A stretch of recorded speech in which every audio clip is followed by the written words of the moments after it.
गांव के किनारे एक पुराना हवेली था जिसे लोग भूतों वाला बंगला कहते थे।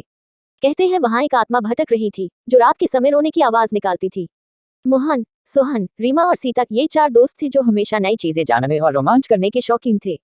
एक दिन मोहन ने कहा, क्यों न हम उस हवेली में जाकर देखें कि भूत है भी या नहीं।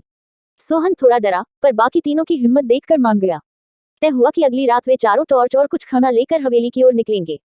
रात के अंधेरे में हवेली और भी डरावनी लग रही थी। दरवाजा खुद ब खुद चरचराता खुला और अंदर घुप अंधेरा था। रीमा ने टॉर्च जलाया और चारों धीरे धीरे अंदर गए।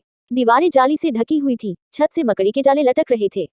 तभी एक तेज हवा का झोंका आया और एक खिड़की जोर से बंद हो गई। सीता की चीख निकल गई, कोई है यहाँ।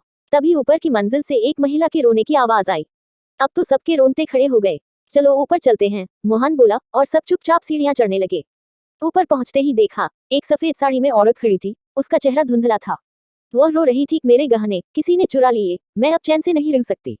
रीमा ने हिम्मत करके पूछा, आप कौन हैं और यहाँ क्यों भटक रही हैं?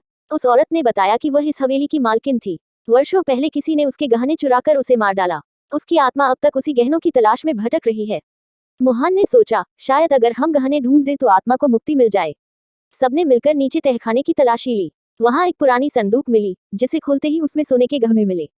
वे चारों जल्दी से ऊपर भागे और गहने उस आत्मा को दिखाए। भूतनी ने मुस्कुराकर कहा, अब मुझे शांति मिल गई, और धीरे धीरे हवा में विलीन हो गई। अगले दिन गांव में यह बात आग की तरह फैल गई कि चार बच्चों ने हवेली की आत्मा को मुक्ति दिलाई। गांव वाले बहुत खुश हुए और बच्चों को बहादुरी का पुरस्कार भी मिला।